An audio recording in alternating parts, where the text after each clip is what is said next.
All right, everybody, thanks for coming to the panel. I'm Jeffrey Wittenhagen. I am a published author with 10 retro gaming books out there now. Newest book, which is kind of the name of the panel, even though we're going to talk about collecting hidden gaming gems, generation by generation. It's currently in binding, so it's like being bound and shipped out from the printing company, and it'll be out to backers really soon. Every author you talk to, though, we work on like a million things all at once. So I got a few cool things I could talk about throughout this panel, though, that I have coming up. I know John has a million things coming up, and Joe's just crazy, so it's going to be fun. Other than that, though, I've been writing for 30 years on gaming. I've been published in Retro Gamer, Nintendo Force, the new Nintendo Power successor. I was on a website. It was Retro Gaming Times Monthly. It was an old website-based review. I wrote for them for multiple years before they went down and kind of went into obscurity. Super fun, though, writing about stuff, and I just create giant books on collection. So it'll be fun to talk about today's topic. Yeah, awesome. All right, go ahead. My name is John Lester. I have a show on YouTube called Games 31, and I've been doing it for 10 years, so for quite a while.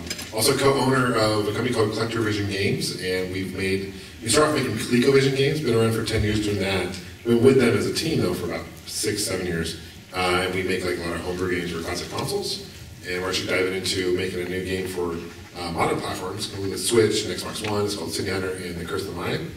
We have a table out here, so if you guys have time, I'd love to show you the games. And then also part owner of an event in Phoenix called Game on Expo, which is kind of like this event, but it's in Phoenix. But we also have esports elements and tabletop and cosplay, anime, so it's a little bit different. And concerts. And concerts. Oh, so going on year 5 next year, so pretty excited about that. But really excited to be part of this panel. And my collecting focus primarily is on like console collecting. Yep. Been collecting consoles for years. Yeah, it's fun. Hi, I'm Joe Witter, and I'm a collector, console collector like you as well. It's a lot harder to get those games, right? You know, always started out getting the consoles, and then I realized how hard it was to get the games. But yeah, I do videos with Reggie Williams, Radical Reggie, riding his coattails for a while now. And I was currently in a documentary called Bits of Yesterday. Pretty cool. You guys should check it out if you get a chance. And like John and I had parts in the movie, but the movie is like his story. Like yeah, the movie is Joe's story. It's really Bits of Joe is what they should title the movie. Bits of Joey. The Bits of Joey. Yeah, but I'm excited to be here as well, man. Yeah, it's going to be super fun. So I didn't go over that realm, so that's cool though. My collection, I used to do the OCD collection thing. That's why my complete NES guide came out, because I was going to the conventions and I wanted to keep track of my manuals and boxes because I had the card-only set. I'm like, I kept on getting Ninja Gaiden 2, the manual for it, like every time I go to the convention, I'm like, oh, it looks amazing. It looks amazing. And I kept getting it. I told you Reggie was going to come in like a couple minutes into the panel and go, hey guys, sorry. Classic.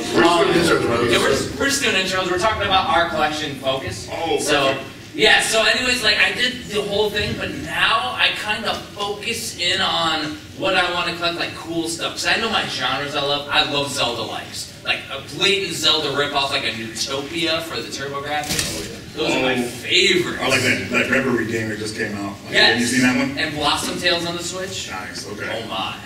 And that's my kind of thing though, so like I kind of focus my collection. So what do you collect for, Joe, since John kind of went toward his realm with consoles? I collect for everything. Yeah. You know, everything's getting real expensive now, so I like to try to think outside the box, and believe it or not, I'm collecting V-Smile. Yeah, V-Smile. Those crappy kids games. Yeah. You just activated the V-Smile in our minds. It took me like a year to find the full list, but Yeah. I finally found the checklist, and I'm about 20 away. Nice. Do you have a Pico? I do have a Pico, yeah. Nice. Yeah. My daughter plays our Pico. Really? Nice. Yeah, she's like, it's the actual relevant thing for some of the kid games. I would say a homebrew game for a Pico, that'd be awesome. Oh, yeah, We should do like we need to get Sydney some Hunter people for on. the Pico. Sydney Hunter and the Pico Adventure. All right, go ahead and do your intro. I am Radical Reggie. Sorry I'm late too. They had me do a signing, and the schedule's conflicted, but I left the signing early, made sure I got here as fast as I could. But I have a YouTube channel, Radical Reggie, that I do, and yeah, I do videos about hidden gems, cool games I pick up, and all that good stuff for you guys. Interracial gamer. Interracial gamer, of course. We do that one, which is awesome. We talk about games, it's hilarious. We actually did a funny Friday the 13th video off the game, which was hilarious. And yeah, just a simple gaming channel. I think you guys will enjoy. Does a lot of hidden gaming gems. Yeah, definitely. A lot of hidden gaming gems. Yeah. I'm known for that. That's why it was an integral part of my Hidden Gaming Gems book, is getting the different aspects and perspectives and stories from different people that I know in the community. It's one of the best parts is just collaborating with everyone, having a good time.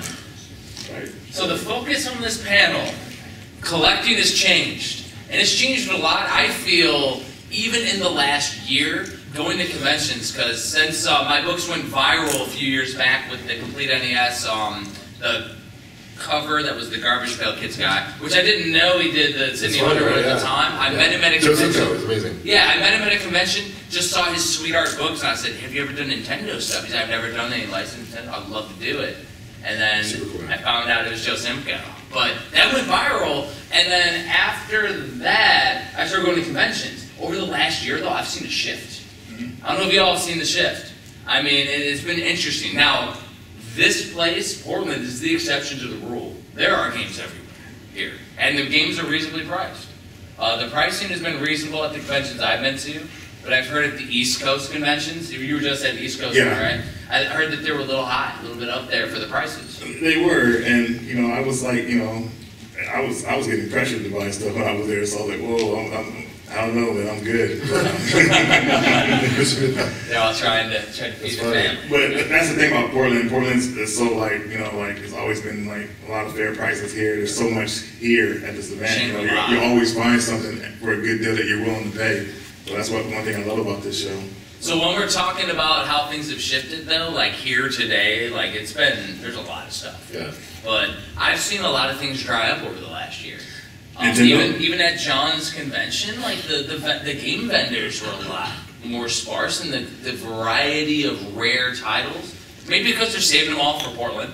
That could be, like, that's a legitimate thing. But like, it's been interesting. And it's also going out and collecting on the roads and going to Goodwills and things. So what have you noticed going around and going to stores nowadays? Goodwill's, I live in Phoenix, and Goodwill's is very dry for me every time I go to Goodwill. They're dried out. Yeah, same with Seattle, it's horrible. It's bad. I mean, years ago, probably the best pick I've ever got at a Goodwill, and this was amazing. I found a Pokemon Red complete box sealed, and $6. Completely sealed. It was like perfect. I'm like, is this a joke? Like I thought, and it had the H seal, like it had the legit seal, so like it wasn't resealed. It was awesome. Wow. I was like, dude, this is sweet. But other than that, I usually find like VCRs and. So you're literally hunting for treasure. Basically, Yeah. you found it, you're like, oh We my have a god. pretty good It's like- selection of retro game stores in Phoenix. We've got probably maybe half a dozen or so. They're all good stores, but Yeah. like you said, it's harder to find games. Yeah. For me, like my focus for collecting has changed. Like I used to be a completionist, like you, like going to collect every game and for every console. But it's getting harder to do that, right?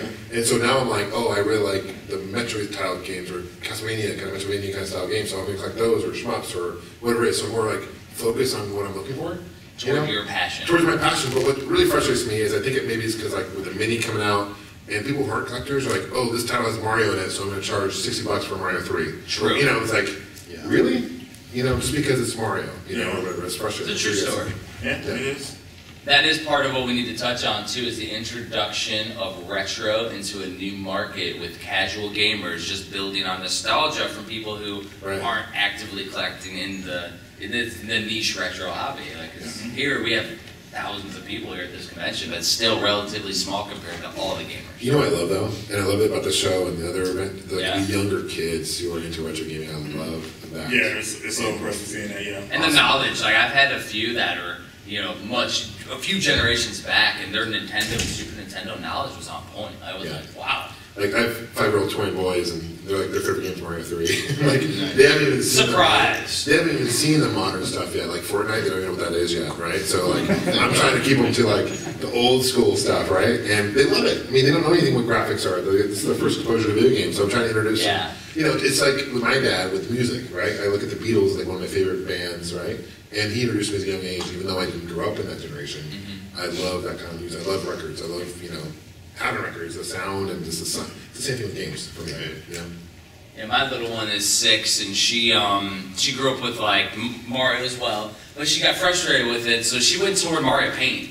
It was great. Mario Paint. So in my Super Nintendo book in the intro, I have her sitting next to me while I'm working on the book with Mario Paint, and then when I finished, like a couple years later, so you could see when she was about 3 and 5 playing Mario Paint next to me, and her hair's longer, she's taller, and now and then when Mario Odyssey came out on the Switch, she got absorbed into it. Yeah, I get it. Like she just loves it. I love that fly game. And yeah. And then what was it? Last weekend I was at an anime convention. And she was a Princess Peach and wanted cosplay as Princess. So I've unleashed the beast now. She's great. Oh, my kids? Oh yeah. My kids, they're not too into retro. They're playing a lot of what is it, Minecraft. Okay. But when they do come into my game room, which is not very often because it's crazy, for whatever reason, my son wants to play Jeopardy, NES. I'm like, oh, there's so many better games, and he always goes for Jeopardy, NES. The questions are all outdated, it's hilarious. We need a hack of that. So Bridget, what have you seen out there with collecting? All right, let me Like show out you there. something that was really cool that I got. Yeah. First off, So this is the problem: is Reggie buys everything. That's why there's nothing out there. cool bag. Look at how much stuff he has. this bag was given to me by my friend Grim, but look at this.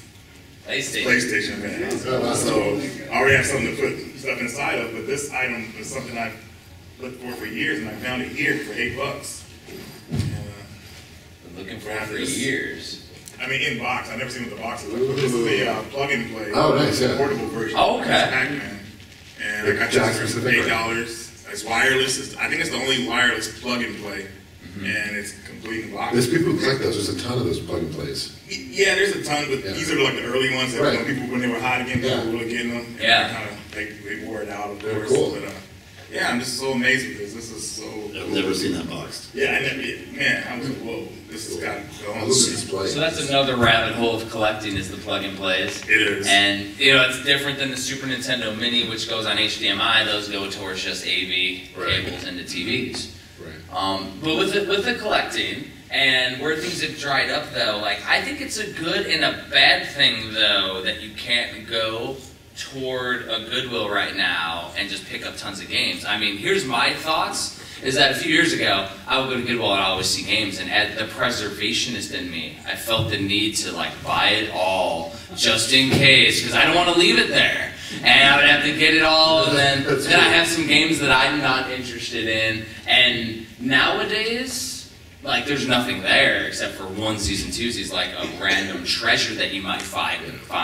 And you know, that's generally those people that are going out there and they buy up everything and they're using it for their stores or going online or bringing them to the conventions, and it's kind of also helping preserve things and keeping things in rotation. Yeah. So that's an interesting aspect, though. It's not necessarily a terrible thing from a perspective of that I feel the need, like I would have to always buy it all. And now I can focus on getting a few of them key titles that I really want in the genre that I love, like action RPGs and things. So what are your thoughts on that aspect? That's a different way to look at things. Joe, you want to? Oh, I don't know. I started out going for the full NES library. Yeah. And, Yeah, good luck. I hit the brakes hard after I had about 100 to go. You know, there was still some that I could get. But I What year like, was that what when am you I were doing? getting there? Oh, jeez. What was it like? That was like 94, I mean, not 94. 94. I quit when they were $1. That was 2014, 15. Yeah. Oh, that's when the price spikes. hike started to come up. Yeah, It's yeah. like- Yeah, and I mean, I was even having a hard time, like, oh, here's a $50 game I can get, but then I was just like, man, there's so many better, cheaper games. There's exceptions, like Will Sampson's a great game and it's expensive, right? Right. But a lot of the games that are really expensive are not good games. Extra-tainment, Flintstones Speed too. Racer. Right, I mean, they're not good games, so like, yeah, it's interesting. So unless you're a diehard, that's kind of goes, you got a final fee you have to get, they're going to be really expensive. Right, absolutely. I've always, for me personally, I always went for genres in games. Like I like survival horror, so I collect like a certain amount of survival horror games that I enjoy. Going for a complete set of games on a system, that's a great thing to do. I mean, like, you could do it, but it's just so hard. frustrating. It's like, man, you know, it takes a lot out of you. It takes a little bit of your soul with you. You know, Do something like the Virtual Boy. Right, the Virtual Boy easy. You into your pocket possibly. Right. But, by the way, if I did a complete Virtual Boy book, do you think that would You made it 3 pages, right? Yeah. Like 14 games. You say that, but I've already started a layout or a possible April Fool's joke just to do a proof of concept. It's 100 pages with 1 game per page. There's a giant homebrew section. For Virtual Boy? yeah, there is. There's Okay, so speaking of which, Did 3 years ago. Did you get the Street Fighter? So 3 years ago when I was at the show, I picked up Hyper Fighting. I don't know if you guys know what that is, but it's a Street Fighter 2 for the Virtual Boy. And it's using the Genesis sprites, and it plays in 3D, and it's phenomenal. It plays really well. Sounds amazing. Awesome. The cartridge is a little bit thicker than most Virtual Boy cards because it's like, I don't know how many megs, it's huge. Yeah. But it's awesome. And I don't know how many they made, like 50 copies? Yeah, I'm just reviewing that in the book, right? Of course. But That's it's already cool. in there. Like, But I do love the Virtual Boy. Like, it's one of those systems you love it or hate it. Yeah. You know? And I actually am fond of the Virtual Boy because I grew up with it. well, in all honesty, to actually play it as a gamer now, you can't play the Virtual Boy. You have to have something like the kiosk. Yeah, well, why don't they release like a version for the 3DS? I mean, like you can buy games for the 3DS. Why wouldn't you be able to? Because that would make sense.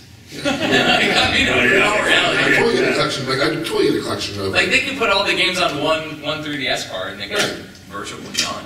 And Wario Land is phenomenal. It's a good game. that is actually probably the best game on the Virtual Boy. It is definitely. You know what's funny? Now, right? Yeah. Yeah.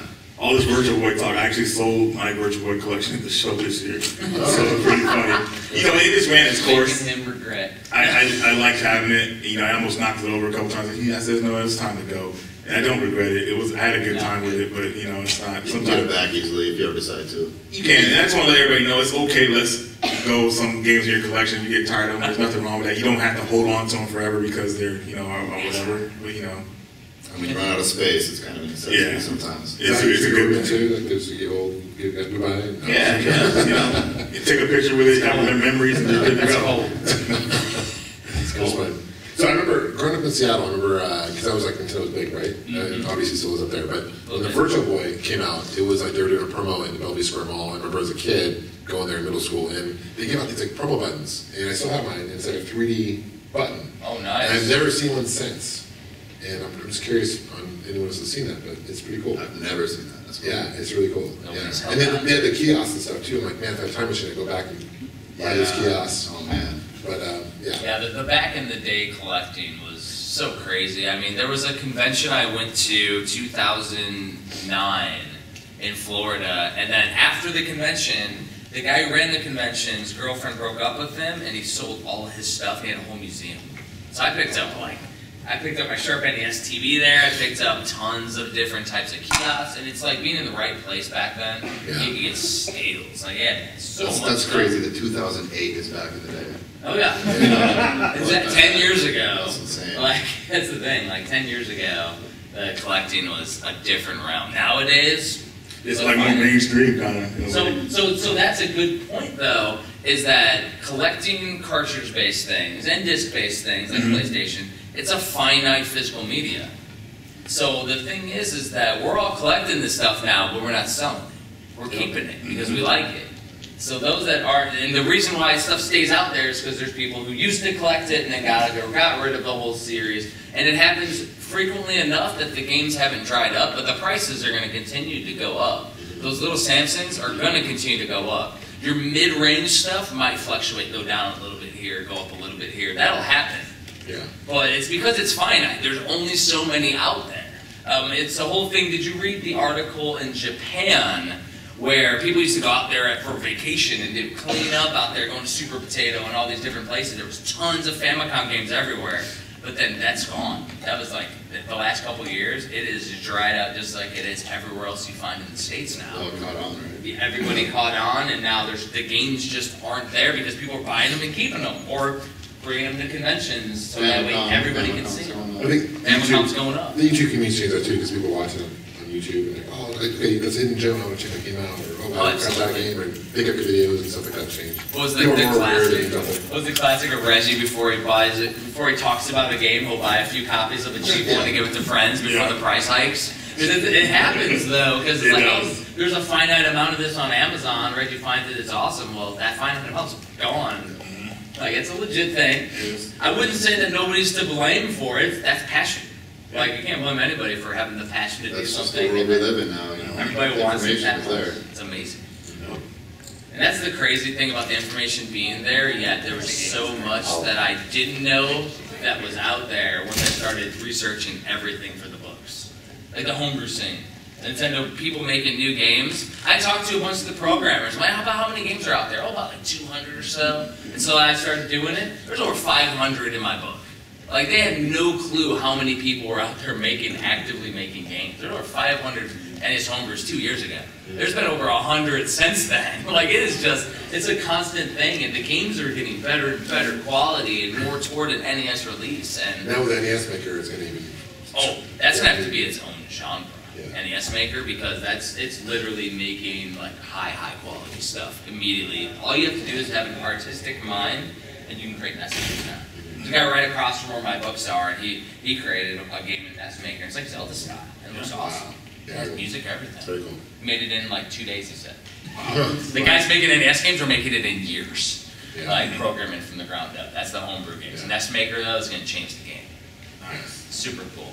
There could be worse things than having more games. For It's sure. It's true. And that's kind of where I go now, is being a content creator making books, is I support a lot of Kickstarter. I support a lot of people that are passionate with cool stuff now. And that's where you're going to see a lot of the conventions going to. Like, Portland, you have a lot of game sellers, but there's a lot of people now that are creating. And that's kind of where the world is going. Like, going to a publisher, they're going to want to give me 5 to 15% for my books, or I establish an LLC publishing company, take the risk myself, and I do it all. And I don't have to worry about somebody changing what I want to do. And that's where the world's going. It's the same thing with, old TV revenue. Now they're paying YouTubers to do the promotion, because more people are watching what Reggie's talking about games than watching TV. And watching an old school commercial. I got cable out a couple years ago, and I don't miss it. A lot of people that take cable. That's why that's a relative thing. It's really relevant. It's insane. So the collecting aspect. So you collect PlayStation?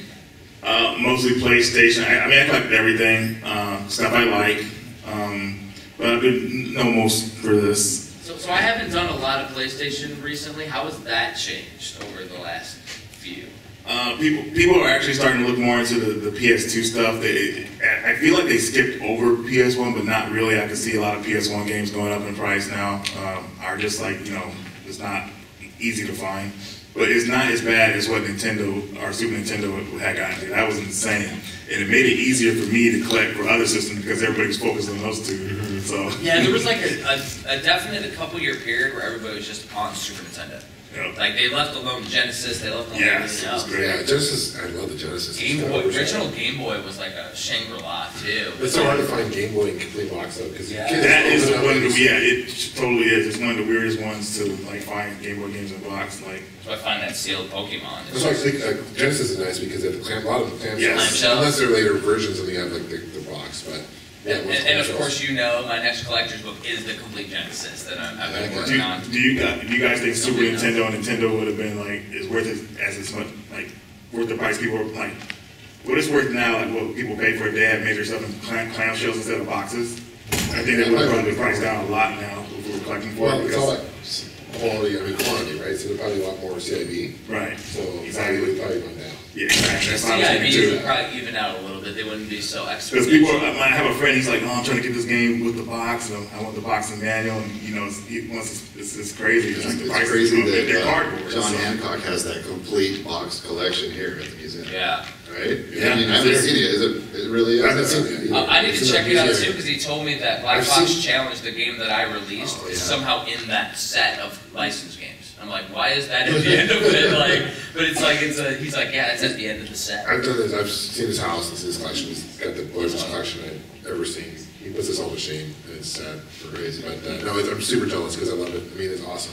He has how many complete collections does he have? Like it's All 30 something. 30. I Yeah, don't I mean, remember. it's amazing. I don't And yeah, Super Nintendo, N64, Genesis. A Yeah. collection of collections. Yeah. Yeah, All the versions. and he wants to put that in a museum, so you know, it means a lot to him to do that. So he's trying to make. He is the most humble and nicest guy. Yes, absolutely. So if you see him here, this is like I asked him like, so how do you feel about your whole collection being out of your house? I didn't always like this is the greatest thing ever. This is what I wanted for my collection. Yeah, I asked him that too. It's so cool. Yeah. I mean, he's a teacher, and he's like, you know, he's really frugal about his money too. Like he's smart about the way he spends it. It's not like he just goes and spends like thousands of dollars in games. A lot of people think like, oh, how much do you pay for this game? He researches and he knows he does homework, and he's been doing it for years. He's a pro. Yeah. So. Oh, and he's been in it way before. He got a lot of good stories on stuff that he picked up. So when you're talking boxes too, we're talking about the clamshells. Cardboard boxes are an interesting thing because me personally, I don't need a mint box. There's people who only want the mintest box. Yeah. Now me, like that's patina. Like so if I got your old box that you had as a kid, it's a little bit bent and stuff. Well, they make box protectors. You can throw it in and make it look universal. Yeah, it'll make but then it stiff. Warm it back up. Exactly. Right? So it looks universal on the shelf, but then it has its character. It had a story. Right. As long as the front is intact, Yeah. I'm good. Because I display mine facing forward on the wall like a rental store. That's how I have my Nest boxes, and it looks super cool. You notice I said Nest, right? What do you think about like grading? Grading? Yeah. What do you think about grading?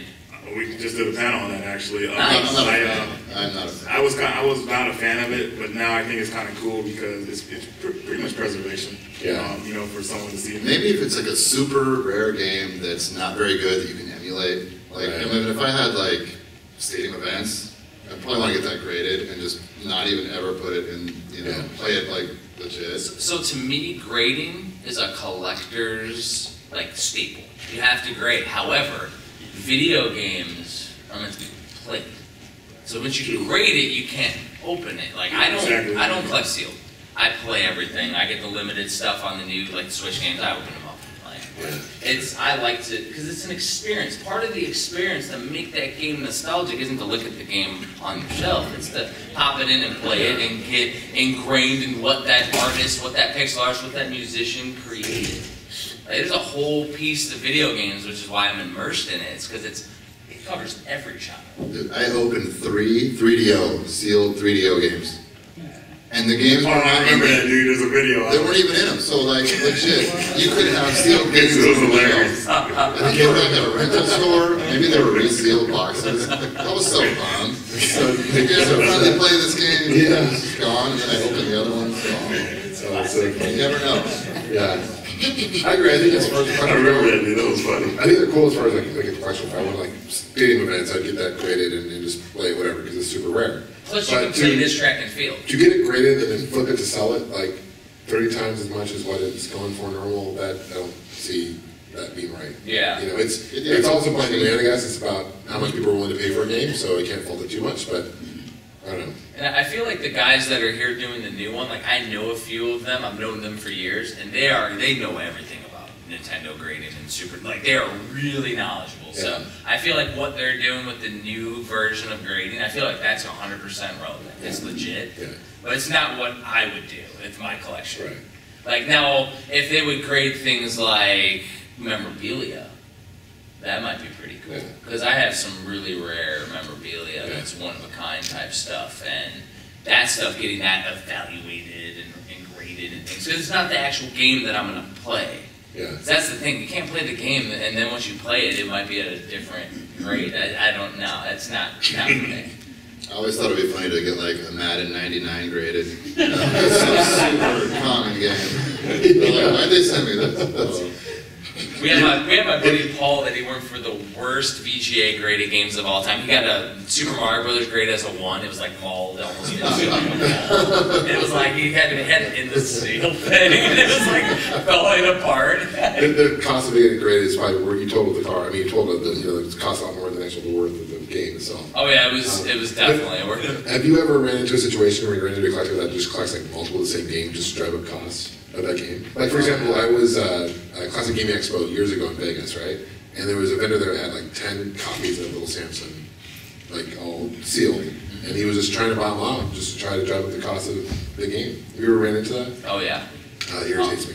It's like keep the other ones under the table or something. Well, he it's was like, wanted, man. He was, oh yeah, I just want to buy it. I'm like, are you selling those? He's like, no, I'm just buying them. And he was open about it. there were people back in the day that used to collect sealed boxes of boxed Nintendo games, like the ones that would come on the pallets. I mean, I know the guy who has the stadium events. There's a stadium events case out there. I know the guy who has it.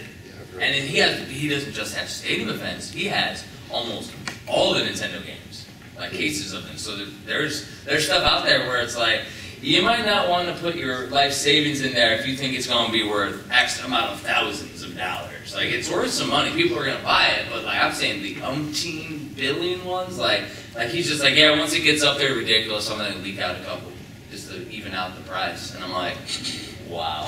That's crazy to me. It's like, why don't you just put it out there so we can all get our copies? And like, cause it's sealed stadium event stuff. Like, it's That's very cool. And I got a sealed Caltron. It's weird, man. It's weird that stadium events is actually a part of the set, though it was supposed to be destroyed because the game was rebranded as World Class Track Meet. Yeah, So you right. can still play the same game, it's just in somewhat. It's because it was in stores. It was in stores officially, In stores. And there's a few games out there that people think were only a Blockbuster exclusive that were actually in stores. But it's because of how rental stores ran back in the day. So like, if it wasn't a Blockbuster exclusive, but it went to rental store only, like those rental stores, they would take all but one copy and sell them at the store, CIB, and then the last copy was the rental copy. So that's why there's some games out there that are CIB, you wouldn't think that they were rental, but they are. And there's a lot of variants too, right? Different styles of the same game. Oh yeah. Like one variant I noticed that a lot of people overlook is the Mario 3 variant. Yeah, the Bros. The Bros, you can either go left or right side, but if you go to a game store, like they don't price it differently, you know? So I don't know if one is more uncommon. I think the one on the left is more How common. deep down the rabbit hole do you want to go, John? There was a whole section. Actually, there's a guy here, Kirk, who's called Captain Variant, but there's 10 Mario 3 variants. Like there's a TM and an L and a little spot that are different on each one, and depending on which plant it was created from and what it would have, because it didn't have a standard consistency on the actual text on them. Like there's every Nintendo game has 10 to 12 variants. And you got the pirated games too. Pirated games. Like I got a weird Super Mario Brothers 2. Well, that's another rabbit hole. Yeah, it's got like the font is like shiny silver. It's really weird, man, and it's in a weird like wisdom tree looking cartridge. It's crazy. Wow, it's a bootleg? Yeah, bootleg. It's old bootleg. My buddy in Mexico sent it to me. Dude, that's awesome. That's fun though. It's finding some weird and wild things. The guy right across from me, he had a Russian 72-in-1 Genesis game, and it actually works in an NCSC Sega Genesis because I tried it in my Nomad that I have with me. It worked fine. And the funny thing is, as Rambo right on the cover, Rambo 3's not on there. The one I have has actually Tetris on the Genesis. You ever played Tetris on the Mega Drive? Yeah, oh yeah, and that was another one like stadium events where it got into stores a little bit, and then because of the licensing issue, they bought the license from the wrong person. I think they bought it from the Russian government, not the E-Lord or however it was at the time, and like they couldn't produce it anymore. It's a pretty good port. It's solid. It's a really good game, but yeah, it's definitely a hidden one. So where do you see, because collecting is finite now, right? And there's not as many games out there. Where do you see things going? Because you have a lot of people here that, like the vendors, for example, they go around from convention to convention now selling games. But what happens when things get even drier? Because we're not selling our games. I'm not getting rid of my stuff. So like when more and more people get into my mentality, our mentality, we're not getting rid of those key titles. Like it's just me Madden's out there. Like, no. Let's get it go on. It's already started, but people go the emulation route, the reproduction route, and they'll find a way to get it. So Yeah, that's true. they want that physical copy. There's a reproduction. They just want to play the game, emulation. And we've talked retro collecting. There's also modern. Right. This is kind of dark, but people will start dying eventually. So that's why we bring Well, the estate sales, man, I'm telling you. Estate I've got a sales. buddy who's scored big on estate sales. I've gotten Saturn bots, like giant boxes. Everyone's going to stop collecting and sell their collections to me. It's all going to John. They're going to reach out to me. I'm going to buy it all up. GamesRadio.com. I really want to like, you know, like I don't buy as much as I used to because I'm at that twilight era of my collecting where I'm really happy with what I have. So now I'm getting to the point where I'm playing the games again and enjoying them. Yeah. Like a couple months ago, Star Ocean, it's been 20 years since Star Ocean, the second story had came out. So I said, you know what, I remember getting this game on this day, so I'm gonna celebrate 20th anniversary by playing the game again. I hadn't played it like since it came out. It was amazing. I was like, wow, man, I felt like a teen again. So Reggie sits on his collection for 20 years. I keep buying this stuff. That's a legit thing with collecting. How many of us are guilty of that though? Buying a game and never play it. Oh, I mean, it's happening because a lot of things like games go up in value. People are scared it's going to go up in value, so they say we get it now, and then I want to worry about it, and then you know, we want to play like double the price or triple because like. Certain companies, they market games as collectible, and there's only a certain quantity of them. People go crazy. So, I gotta get it. What's it with the Switch? There's 4 companies now doing limited runs, like limited run games. There's like super rare games. And then there's Signature Series, and then there's another company that's also doing them. And it's interesting because like I love collecting for the Switch right now. It's so fun because there's a lot of 8-bit, 16-bit stylized games, and then some that do like what Sidney Hunter's doing and take it and add more polish to it and make it like a new age style retro. And there's so many of those, and those are the ones I collect. But I really like the new where you can just back it for a certain. You can buy a copy for a time. It's not like limited in quantity; it's limited in time frame when you can buy it. I like that more because then you just follow who you like your release, and then you just get the games. Well, here's the interesting question. So 20 years from now, when the Switch is considered like retro and whatever, do you feel like collecting is going to be different? I mean, because I feel like games are going to go, I feel like digital games are going to go away, right? I feel like it's all going to be digital. I mean, as much as we do, it's going to happen. I feel like it's just inevitable. I feel like with this newer generation of kids, they want that. They don't care about it being physical or digital. It's half right now. Are they going back in the future? Like, this is my YouTube channel here. This is my game collection. This is my PC. I've got all the games ready to me. I mean, is that like this is my game room and I have one PC and this is all the games I have? I mean, is that going to be how it's going to be? Or so you say that, but who here collects vinyl? Like vinyl collecting, and then about like what 5 years ago, there wasn't a thing. Now you go to the store, there's really no CDs, and there's giant vinyl sections. Record companies are going toward vinyl. I couldn't believe it. And that's what I'm saying is like I think that the passionate people will keep things alive, and if it gets popular enough, the big companies will jump right on board. I mean, I started doing the collector books, and then now there's more collector books. There's more people doing collector books, and I think that like it's that same thing with games. Is that limited run, and those 4 companies are going to turn into 20 companies, and it's going to turn into the big companies want to do the same type of thing, and they're going to keep doing physical. Yeah, you know, it's interesting. The Sidney Hunter, it's coming out digital, right? But the first question people ask is it coming out for physical release? Like, it's #1 question, right? And love to, but it just costs a lot of money to do that, right? So unless we go through like limited run or something like that, which would be great. Yeah, which would be good. So in the future, people are going to have like, oh, this PS4 has like 35 games on it, man. You know what I mean? You say that, but right now, there's people who hunt on eBay for an Xbox 360 with Scott Pilgrim vs. the World.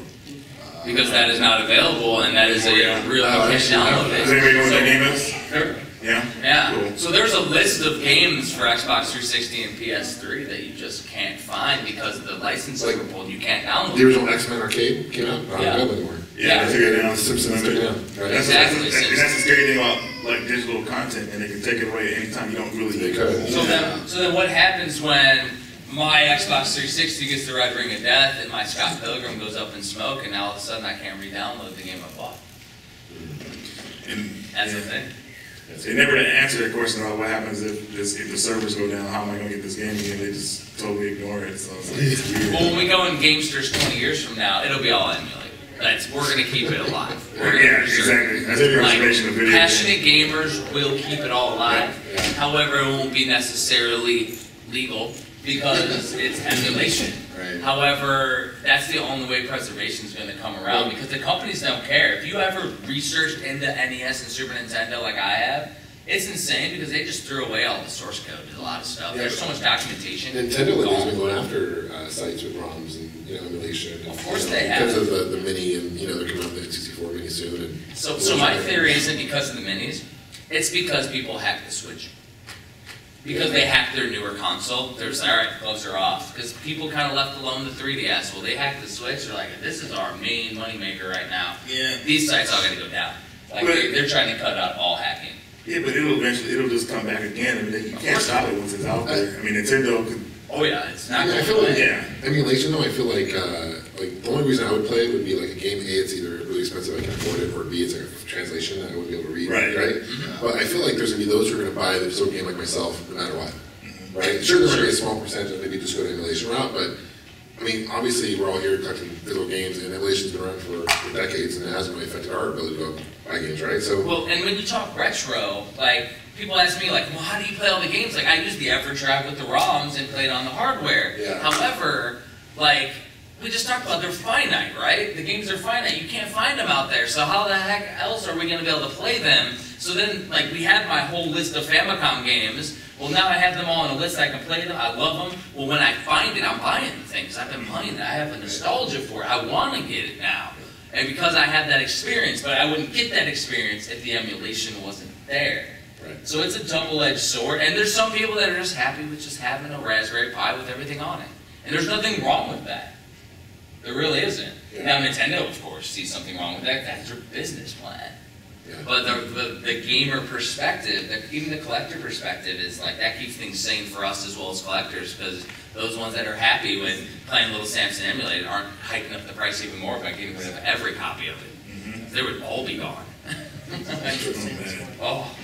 And especially the PlayStation side, I mean, Reggie showed me a freaking Japanese realm of PlayStation. I had no clue existed in the 2-bit realm, like with 2D style games. Oh my goodness.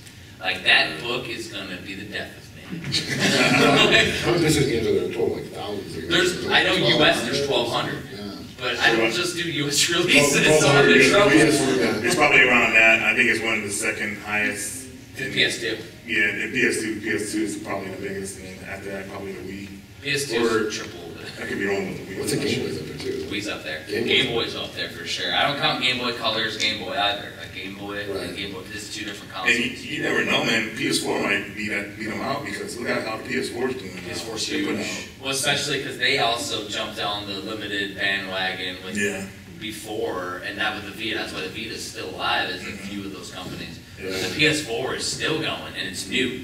And so, yeah, that's... Yeah. And then you got to think about, like, that's like Sega CD at 32X to the Genesis. You got the PS4 Pro games and the VR games, too, that are going to be enhanced. And that's another rabbit hole that people, and especially later on collectors, will have to run down. Yeah. It's going to be a dangerous realm, honestly. Yeah. And I love PS4. That's probably another favorite of mine. Like, So it's this one. Should we open up to questions? Or? oh, yeah, let's open up some questions on collecting. Where do y'all see? And go ahead and shoot. Yeah. Do any of y'all collect Xbox games, original Xbox? Original Xbox? Yes. Oh, yes. Oh, yeah. How do y'all Absolutely. feel about the state of emulation for Xbox? So emulating Xbox games or emulation on the Xbox like coin ops? Emulating Xbox. Emulating Xbox. It should be pretty easy, I guess. I mean, Microsoft, a lot of their stuff is emulated in a way, I guess. So. Pretty tricky. I thought that I it think it's wasn't pretty hard. quite nailed down yet. It's Yeah. kind of like where the Sega Saturn was years ago, and all of a Right. sudden they unlocked it because they realized there was one bit they forgot to change. Oh. Like it literally once they changed the bit, now everybody can emulate Sega Saturn. Like, we've just gotten really good at, like, N64, right? Yeah. We just kind of finally got that good. And then But the Dolphin emulator with the GameCube and the Wii are pretty good, but Right. I haven't seen it good. And PS2 emulation's not a terrible. little choppy. No. Are you aware I of a think the good only one- emulation for Xbox? Are you aware of a good emulator for Xbox? Not that I know of. Yeah, I was so- gonna say, I don't. Xbox You is know, still give it another No, $6. we- I'd be surprised if something Oh, it's an comes MC, out. just like the Saturn. Is that Saturn still an MC too, pretty much? No, the Saturn, yeah. the Saturn, they for some reason in the background had a bit that was swapped, and it was always trying to do high res. Once the programmer goes, oh wait, click, and all of a sudden everything ran like So- optimally on new stuff, on old stuff. Wow. There's a Crazy. board. I watched like a whole thing on. I was like, oh my goodness. There's a board I recently reviewed on my channel. It's called the Odroid, and it's basically like a Raspberry Pi on steroids. And you can get it on Amazon. I think it's like $80, $30. But that can play Saturn really well. You can play 64 perfect. You can play 3DO, which is cool. Yeah. Super stoked about that because that's a hard system to collect for. Absolutely. You know. And there's not a ton of great ones on. There's a handful. There's a Super Street Fighter 2. And those is great. handful are expensive. Street Fighter, awesome. Oh, Street Fighter 2, Super Street Fighter 2 Turbo is Yeah. excellent. Crash and Burn, love that game. Racer, remember that? It's a racing game. But anyway, so it can do really well. I mean, it can do Yeah. like Nintendo Game & Watch, which is crazy. It looks like you're actually playing on the Game & Watch. It's cool. But, And yeah, I would sure. definitely say though, like with the original Xbox question though, I think when there's a will, it'll happen. When somebody wills it, really wants it, and has the technical background to know how to do it, that's what it's gonna take. Saturn, there's been so many people on that, and I don't know if the Xbox has that on the emulation side. Yeah, it's still pretty affordable, and you know, you can find Exactly. those games, so. Yeah. It'll be Good interesting. question. Next question. What is one game for all of you? One game that you heard no word of mouth, like a good game, hidden gems that you just saw the box art, you wanted to pick that up. What game would you guys choose for one of those type of games? Which era? Oh, any year. Any era. Well, Any good era. question. So box art. Just not knowing what the game was. It's a really good game after you got it, played it. I bought Romance of the Three Kingdoms on Super Nintendo as a kid because it looked really cool. And when I got home, I wasn't expecting what I got. It was like an $80 game. Oh, Wow. no. Yeah. So that's, yeah. So I would say newer. On the Switch, there's a game called Slain. And I saw it, and I saw screenshots, and it looked just like Wolfchild, Super Nintendo, and a bunch of classics that I used to enjoy. You played it, it's brutally gory, and it's awesome. It's right up my alley. I saw it, and I actually covered it in my Hidden Gaming Gems book in the Switch section, because it covers every generation, that book. Yeah. So, like, that was the one that I, like, saw. I was like, all right, I gotta play this. This is what I like. This is exactly in my realm of gaming. Because it was 16-bit style, but it's like 64-bit almost. Amazing. I'm really trying to think of something right now. Yeah. I'm drawing blanks. I'm like, We got two that are stumped, and it looks like our time might be. I heard the music. yeah, I like it. Good question. Yeah, that's a really excellent question. So, anyways, you can see all my stuff at HagensAlley.com. I got a couple books left at the convention, maybe 5 left at the convention, so go check them out. I got some Super Nintendo and NES oddities. And what about you guys? Games31 on YouTube. Games31.com. And then Collector Vision Games, we're just going over here. Check out some of our games. Appreciate that. And then Game1ExpoEZ.com is the event already. So. Radical Reggie, check out my channel. And Generational Gamer, Yeah, check you us out. see me hanging out with Reggie. He's the star of the bits of yesterday. We're all in it. Yeah, check out the bits of yesterday. Yes, I should. Cool movie. Yeah. Really cool. Thank you guys. Thank you.